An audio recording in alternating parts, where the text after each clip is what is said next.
আমার অবস্থা খারাপ দেখে শেষমেশ মাও ফাতেমাকে ঘরের বউ করতে রাজি হলেন। বিয়ে মোটামুটি আয়োজন করেই হয়েছিল। ফাতেমার বাবা তার সাধ্যমতো আয়োজন করেছিলেন। তাছাড়া বিয়েতে তিনি অনেক জিনিসপত্রও দিয়েছিলেন।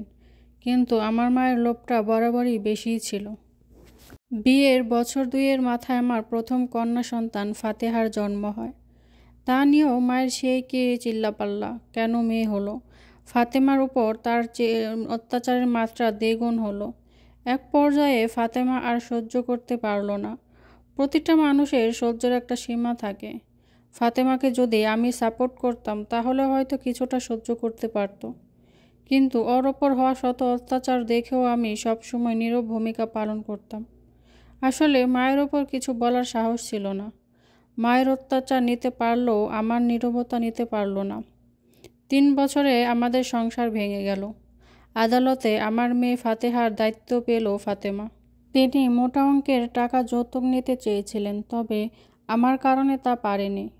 সেই রাগটা বিয়ের পর মা ফাতেমার উপর বেশ করে ঝেড়েছিলেন। উঠতে বসতে মেয়েটাকে কথা শোনাতেন, সব বিষয় ভুল ধরতেন। ছোট ছোট ভুলকে বড় করে ঘরে লঙ্কা কাণ্ড করে ফেলতেন। তার দখলদারি শুধু ঘরের কাজে ভুল ধরা পর্যন্ত সীমাবদ্ধ ছিল না। সে আমাদের স্বামী স্ত্রীর মাঝেও অনেক সমস্যা সৃষ্টি করা শুরু করে। কিছু কিছু সময় তার কুটকাচালি ধরতে পারতাম, কিছু সময় ধরতে না পেরে ফাতেমার সাথে ঝগড়া করতাম। পরীর মতো চঞ্চল ফাতেমা ধীরে ধীরে যেন প্রাণহীন হয়ে যেতে লাগলো। মা নাকি মাঝে মাঝে ওর গায়েও হাত তুলতেন। ও কখনো আমাকে বলেনি, পরে ছোট ভাইয়ের থেকে শুনেছিলাম। ডিভোর্স হওয়ার 3 মাসের মাথায় মা আমাকে তার পছন্দর মেয়েকে বিয়ে করতে বাধ্য করলেন।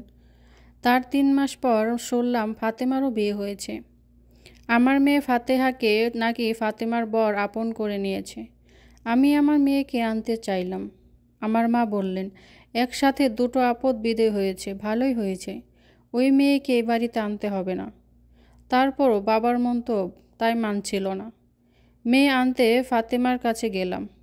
ওর বর খুবই ধার্মিক মানুষ। আমি তখন ফাতেমার জন্য পরপুরুষ। সে দেখা করতে দিল না।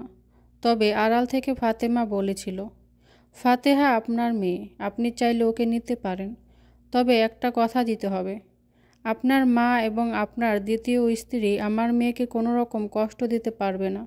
যদি সে কথা দিতে পারেন তবেই ফাতেহাকে নিতে পারবেন। আপনি কথা দিয়ে কথা রাখতে পারবেন না। এবার যদি পাকা কথা দিতে পারেন তবেই কেবল মেয়ে আপনার।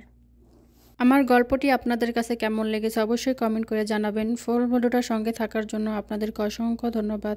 ভালো থাকবেন, সুস্থ থাকবেন। দেখা হবে নতুন আরেকটা ভিডিওতে। আল্লাহ হাফেজ।